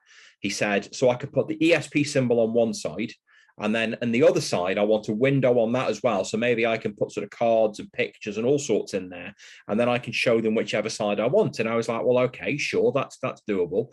I said, do you think you'll ever do it in a way where you don't have the ESP symbol showing? He went, no, there'll always be an ESP symbol in there.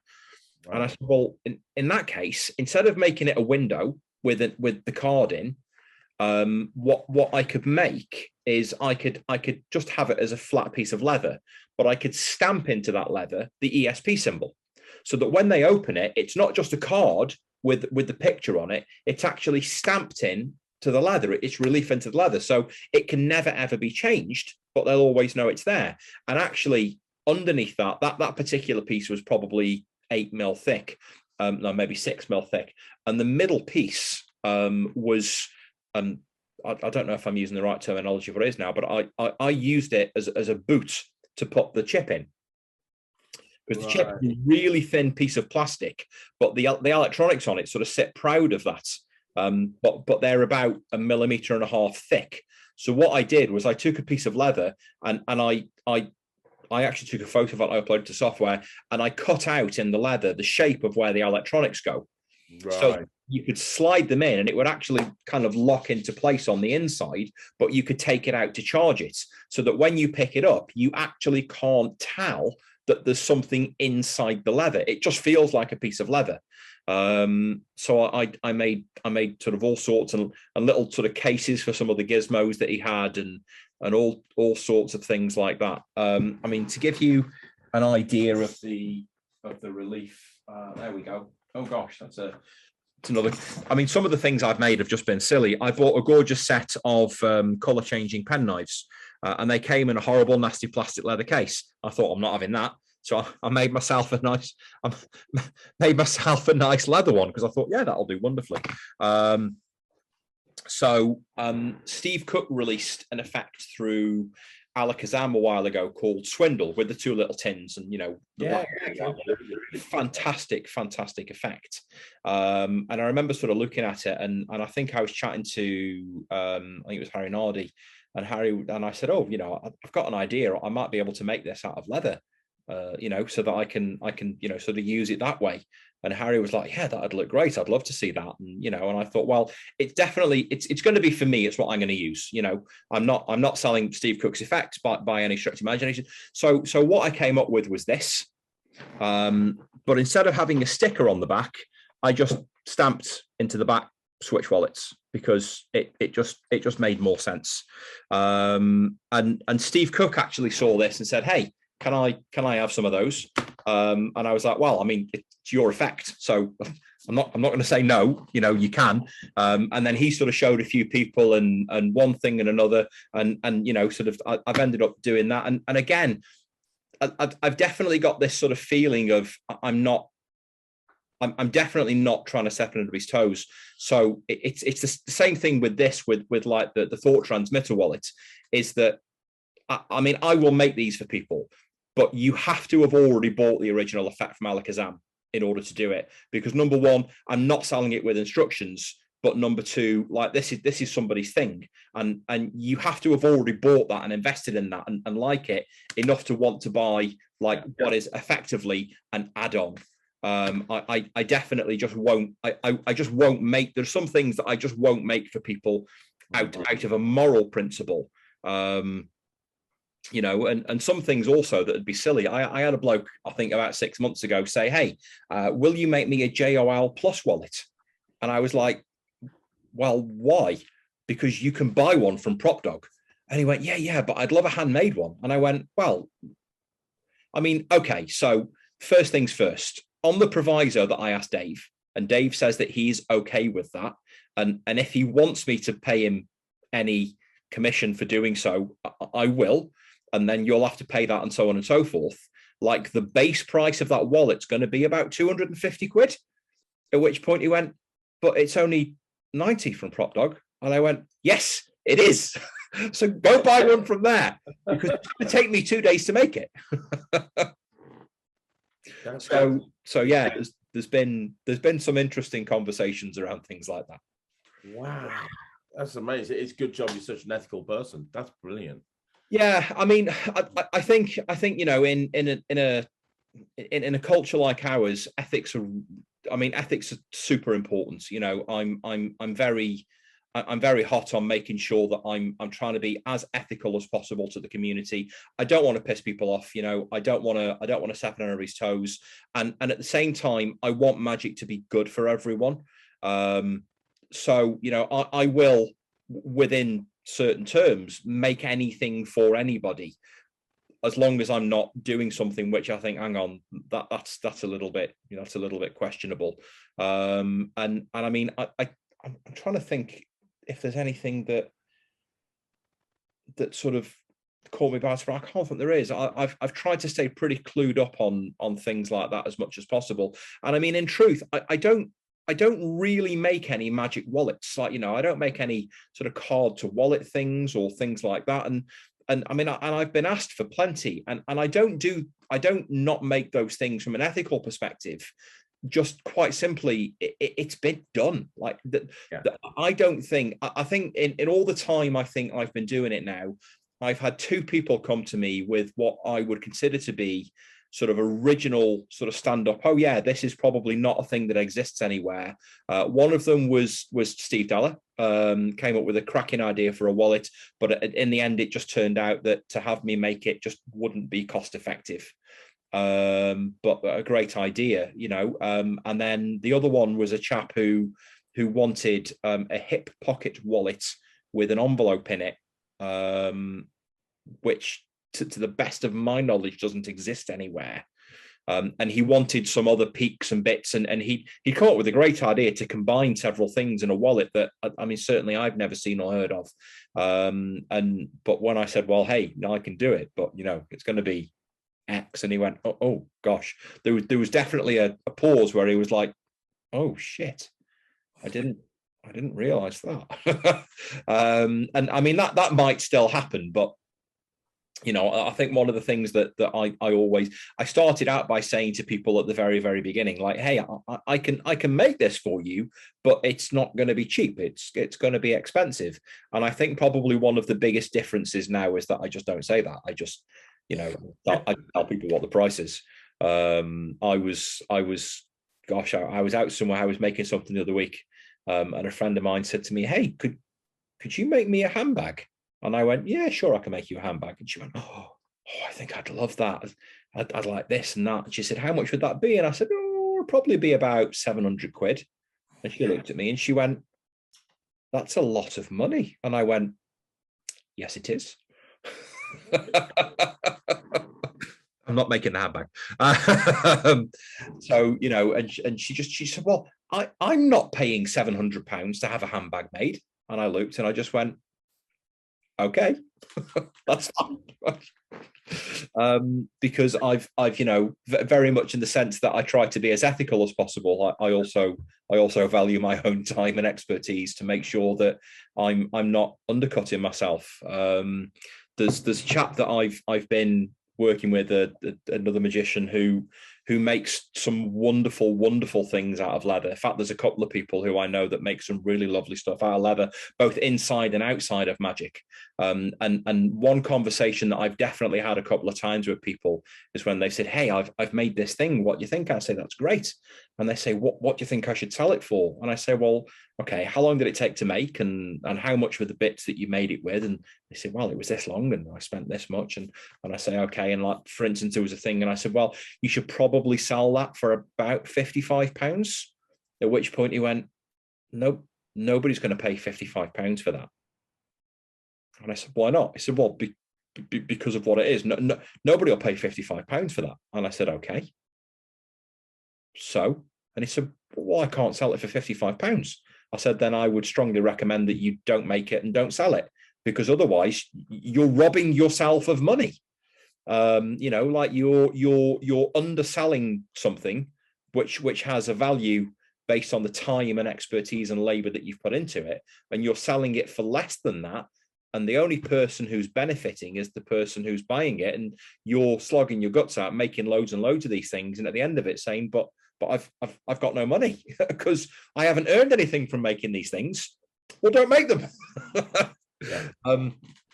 And I think there's definitely, you know, I think again, I mean, I think as a society, you know, not magicians, just people in general, we live in a culture of, gosh, that's a lot of money. Can you do it for a better deal? And I used to be that guy that went, "Oh, I'll see what I can do. Oh gosh, how much money should I knock off now?" You know, and now I just think, okay, which days this week can I afford not to eat? Well, none of them. So no, I can't knock it off. I can't do it for less. And I think I've applied that, you know, it's a bit hard nosed. It is, I know it is, but I've applied that, I think, across all of my sort of business strategy. You know, if I go out to a wedding fair and somebody says, "What's the best price that you can do?" I say, "Well, it's written down right there in that brochure. That's my fee." Well, but you can do me a deal for cash, right? And I say, "No." Like, but what is difficult about this? You know, that isn't negotiation. You want me to perform at your wedding? It's going to cost you £1,000.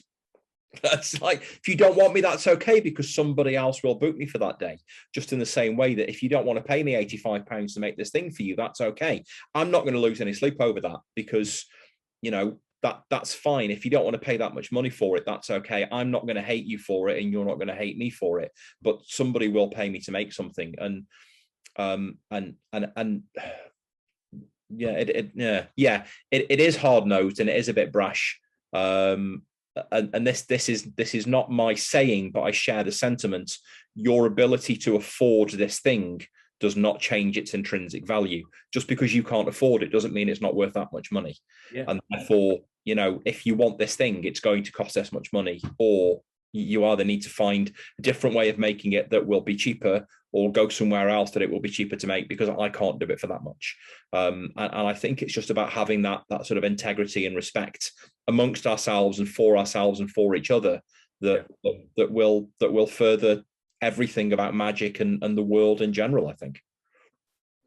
You know what? That's really good advice that I hope all magicians listen to, because what you've just said there is so important for magicians to grasp the concept of when they're selling themselves at shows as well. 100%. I mean, you know, obviously coming off the ladder very slightly, but you know, I mean, I've been to wedding fairs where I've seen, you know, another magician there in the room who will and there are going to be so many magicians now, I think, who'll be like, yeah, and others who will go, oh God, this is me. And this used to be me, right?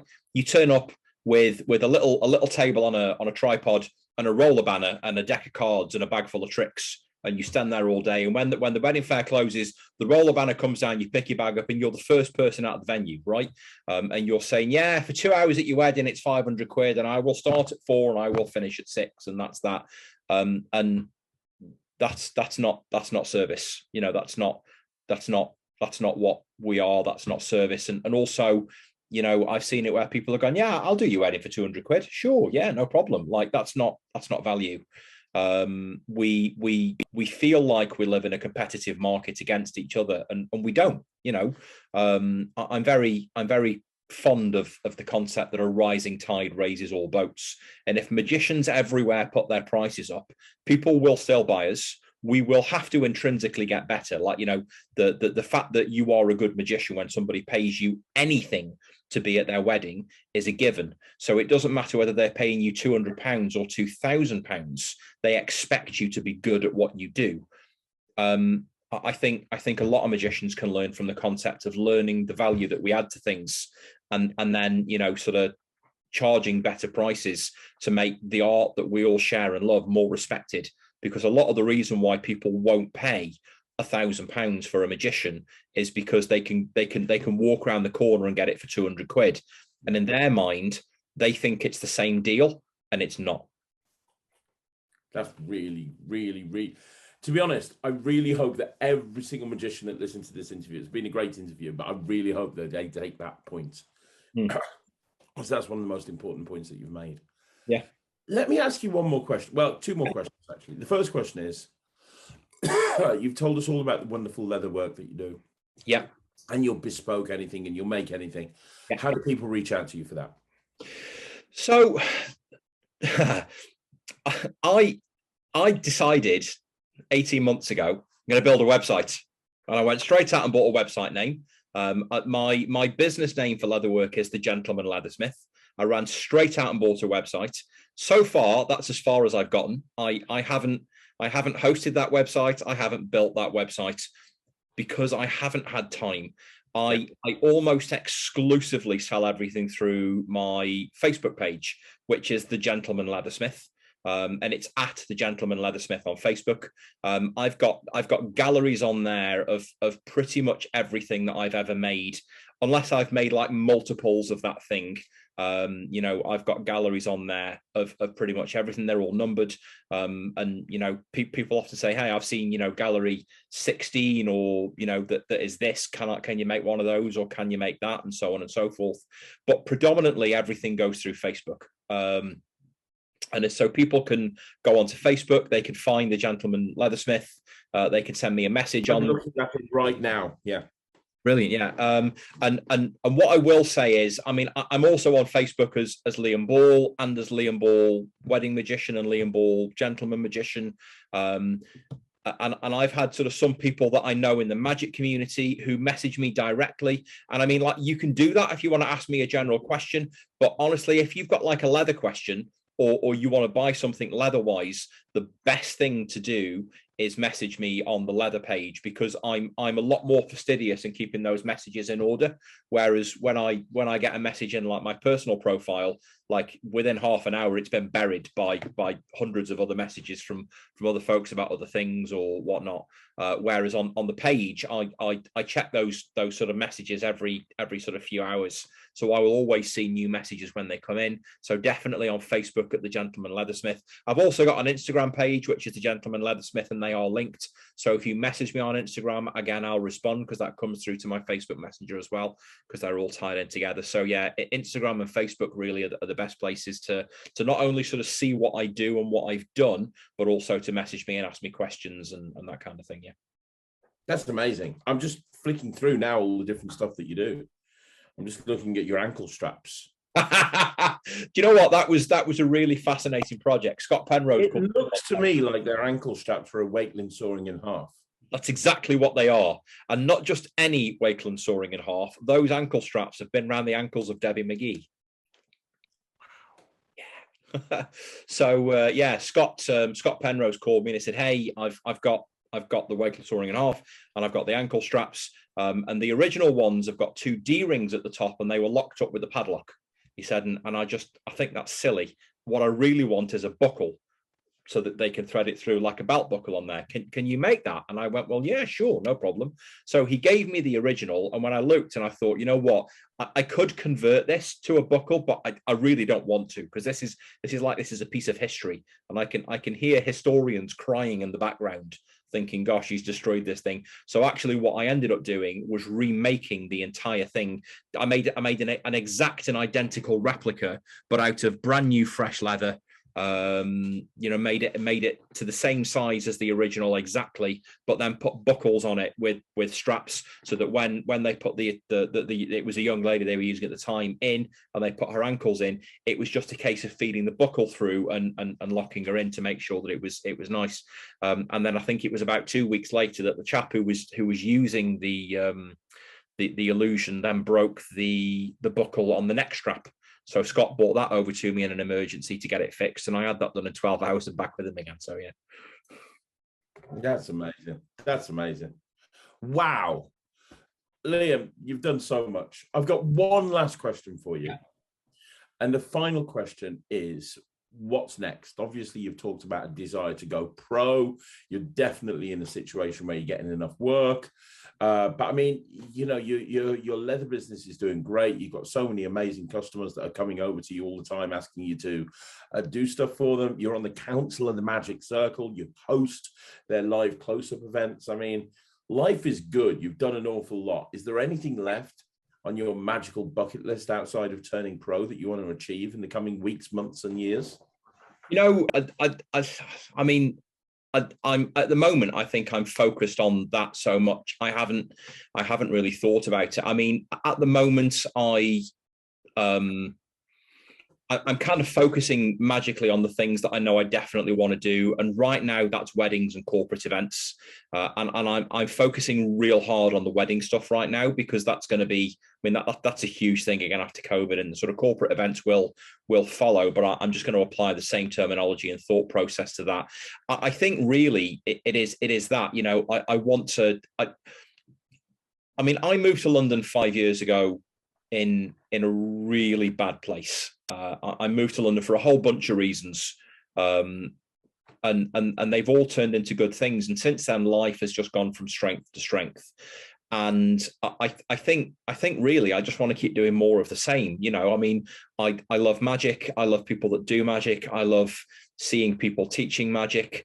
I've got a lot of ideas. I've got some little ideas of things I think that I definitely like to release and get out there. I mean, like you mentioned the ring and rope routine earlier on. I've thought so many times about getting that down and you know, sort of getting it out there and sort of teaching it to other people, and you know, doing it in the same method that the people that I respect in magic who teach magic do. You know, as an example, you know, Axel Hecklau. I mean, when I think about the approach that he has to putting his routines together, or his sort of teachings together, I like the concept that he just goes at it from every single angle, so that when you've done it, you feel like an expert in that thing. And I want to do that. You know, I want to sort of teach people sort of what different kinds of ropes they can use, and how to finish the ends, and all the different methods you can use for finishing them, and how to cut the rope the right length, and all the different ways of holding it, and just like literally anything and everything that I can think of. I definitely like to do some of that. And I mean, really, you know, I'm just game for helping other people get into magic and learn more about magic and being better magicians, and anything that I can do to help people do that, I am game for. One of my most favorite things about being at the Magic Circle on a Monday is somebody coming in and sitting down and saying, hey, I'm working on this, or hey, I've got my exam and I'm working on these things, what do you think? And sort of helping people to progress. I think, you know, I think being successful and, you know, earning lots of money and being happy in your life, and all of those things are great. But at some point, you've got to start giving something back. And I'm definitely at the point now, I think, where I want to start sharing the things that I've learned with other people who can learn from them, so that the lessons I've learned are, number one, not learned in vain, and number two, you know, sort of shared for the wider community to learn as well. That's amazing. That's absolutely amazing. It really is. And this has been an awesome interview. Like, it really has. I'm so glad that you found time to come on the channel. I really am. I've really enjoyed it. It's been amazing. I want to tell everyone that's listening to this that they need to connect with you. So the social media side of things, the best thing to do is to go to the gentleman's Leathersmith. Gentleman Leathersmith. On Facebook and Instagram. Is that right? So that's the best place to... Yeah, at Gentleman Leathersmith. Okay. So I'll put links on the bottom of the screen for that. And outside of that, in your capacity of the Magic Circle, if people have questions about joining the circle or you know, like getting more involved, can they reach out and speak to you about that? 100%. Yeah, definitely. I mean, you know, I might not always be the right person to deal with that inquiry, but, you know, if somebody says, hey, how can I join the Magic Circle? I mean, you know, the answer is always going to be, well, you know, go and get a proposer and a seconder. And if you don't have that, just pop onto the website anyway and fill in a form, and we can help you with the stuff. You know, that there are obviously sort of processes and people in the circle that are placed to deal with that. But I mean, yeah, 100%. You know, if any, and even if like there are members of the Magic Circle now who are watching that have got, you know, even things where they think, gosh, I've always wanted to know this, or this thing has happened and I want to talk to somebody about it and I don't know who to approach. In the first instance, I will never complain about people approaching me to ask me anything, even if it's in confidence. That's fine. You know, I mean, like, we're all magicians. I can definitely keep a secret. So that's amazing. That's absolutely fantastic. Liam, one more time, this has been an incredible interview. I want everyone to leave a comment down below because I'm sure you'll have time to check them out. So leave a comment down below. Let them know what you think. You want anything? I've got some ideas for leather stuff, like having spoken to you. I'm going to be speaking to you as soon as this interview is finished. If you've got any ideas, speak to Liam. He can let you know how it can be done, and I'm sure he can make anything happen. And yeah, Liam, thank you so much. Really appreciate it. It's been great. Thanks, everyone. Guys, I'll see you again soon. Thanks very much for watching. We'll see you again soon with another video.